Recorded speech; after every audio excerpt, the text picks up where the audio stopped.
Watch this video. Let me begin this morning by saying that I love the church. I'm a church baby.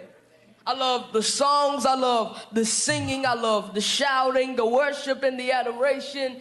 It could be CCM, contemporary, traditional. I love it all. But here's the reality. The church that I know is not the church that my parents knew growing up. Now watch this. I see a different church that's emerging. We don't have any reverence for things that draw you near to worship. No stained glass windows, no hymnals. We don't talk in the hushed tones in the sanctuary anymore. We don't have Bibles on the back of pews anymore. How about the fact that churches don't even have pews? No communion table with the two chairs. They used to tell you don't touch it. But nowadays, churches are built like theaters and comedy clubs. Everybody gotta have flat screens or huge video screens. Now, Bishop, I'm not talking about y'all. Music dominating our service. And preparing for church used to be a whole vibe in my family. You know, getting your clothes dry clean, getting haircuts, getting your hair done at the beauty salon. But now it's different. People are wearing ripped jeans to church. Their clothes are so tight, the whole praise team look like sausages. Strobe lights, you got neon lights and smoke machines. Sunday morning services have turned into American Idol, Sunday's Best, and The Voice all rolled in one. Now, you say that those things don't mean anything. But I challenge you today that we have lost something. And with every technological gain and every attraction, we have lost a little more reverence for God's church. Can I preach to you in here? Now listen, there is a difference between a thermometer and a thermostat. Fashions of the world, secular replacing the sacred. We dance in here like they do out there. Something's wrong with us when we let an artist who talks about stuffing scriptures in her private places be the featured psalmist or soundtrack artist in our church or family gatherings.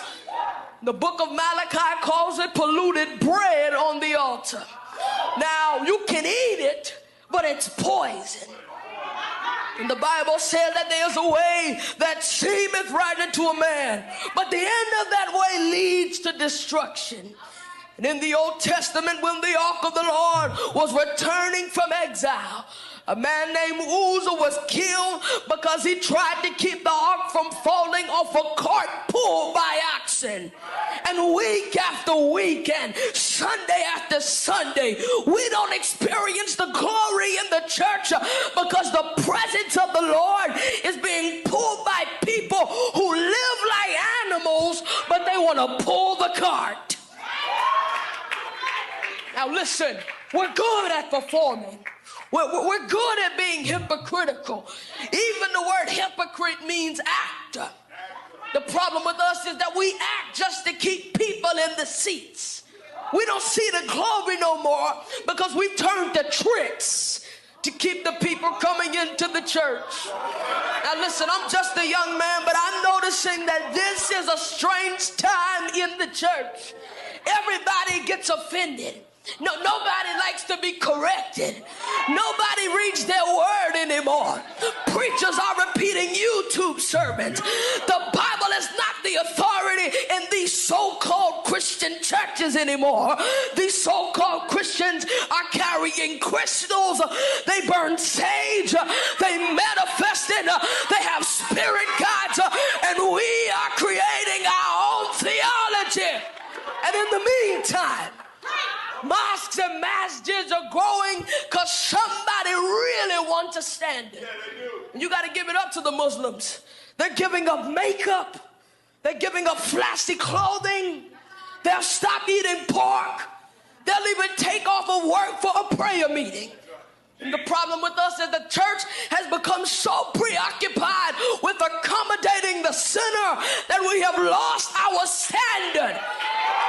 And the Bible says when there is no standard, the people cast off restraint. That means that we do anything. But here's the problem. When the church aligns itself and makes alliances with the world, she loses her innocence and becomes cheap. The church is losing the power of God. She does not have any powers from within to help the people live right. And the Christian church loses its power when we depart from God and we start relying on the worldly ideas. But we've got to remember that Jesus is the high priest, and only a virgin and pure church can become his bride. James 4 verse 4 says, do you not know that friendship with the world is enmity with God? So whoever therefore wants to be a friend of the world makes himself an enemy of God. Now make no mistake about it. The church don't belong to us. The church is Jesus' bride. She is the wife of Christ. And when we admire a man and when we respect him or appreciate him and reverence him, we are careful on what we say about his wife. Listen, I was talking to my father the other day and he said, son, there are 4 things that you don't mess with when it comes to a man.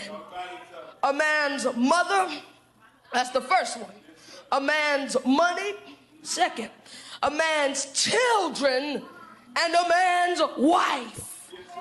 Now, you can't celebrate the groom and insult the bride. No, I can't hear nobody. You can't celebrate the groom and insult the bride. You've got to be careful on how you put your mouth on the church.